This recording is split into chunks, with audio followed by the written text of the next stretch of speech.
Ivan, ilang ahensya ng gobyerno ang pinalitan ng pamumuno? Magandang hapon sa Monica. Ayon kay Executive Secretary Lucas Bersamin, mga bagong pangalan sa 3 ahensya ng gobyerno ang mapapalitan. Ayon ito o alinsunod ito sa isinasagawang performance evaluation ni Pangulong Ferdinand Marcos Jr.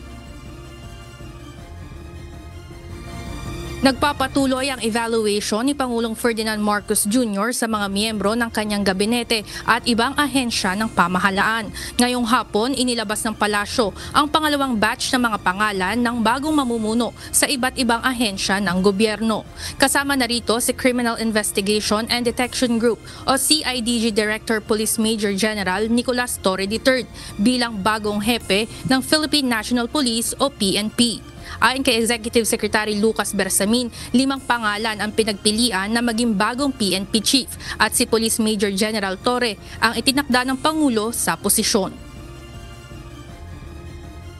Alam mo, lahat ng promotion reward yan, no? But most promotions are given on merit.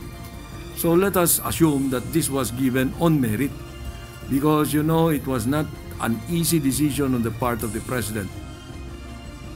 Paliwanag ni Secretary Bersamin, confidential ang appointment elements ng isang PNP chief. Ngunit tiniyak nito na performance ang isa sa palaging tinitingnan ng Pangulo. Inaasahan naman na isasagawa ang turnover of command ceremony mula kay outgoing PNP Chief Police General Romel Francisco Marbil papunta kay Police Major General Torre III sa darating na Lunes, June 2. All PNP chiefs serve at the pleasure of the President, whether they have a term or not. If the President wants to terminate them, he could do that. But let us just expect that General Torre will be there until the end. Samantala, tinanggap rin ni Pangulong Marcos ang courtesy resignations ni Solicitor General Bernardo Guevara at Commission on Higher Education o CHED Chairperson Prospero de Vera.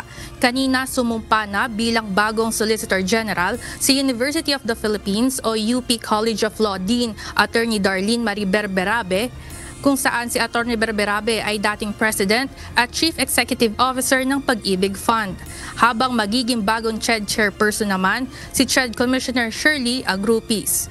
Ayon kay ES Bersamin, sisiguruhin na magkakaroon ng maayos sa paglilipat ng pamumuno para sa mga ito. We are grateful for the service of those who are stepping down. A smooth transition is being implemented to ensure continuity and stability in their respective institutions. Ibinigay rin ni ES Bersamin ang ilan pang pangalan ng mga kalihim na kumpirmadong magpapatuloy ng kanilang serbisyo sa gabinete. Kabilang na dito sina Department of the Interior and Local Government o DILG Secretary Juanito Victor John Vic Remulla, Secretary of National Defense Gilberto Teodoro at Justice Secretary Jesus Crispin Remulla. So yung po 3, dinecline na po ng Pangulo? Yeah, definitely declined na yan. Thank you very much.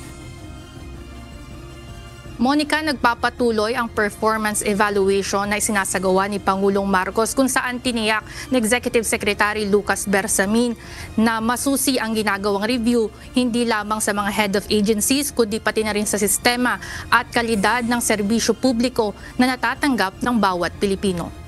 Yan muna ang update mula dito sa Malacanang. Balik sa inyo dyan, Monica. Ivan, may ibinigay na bang marching order ang Pangulo sa mga bagong talagang opisyal?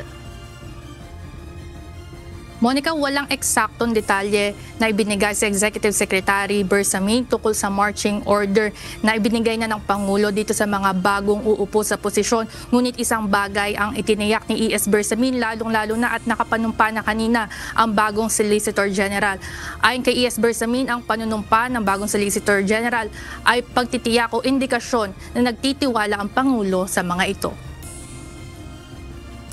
Maraming salamat, Ivan Alvarez, live mula sa Malacanang Palace.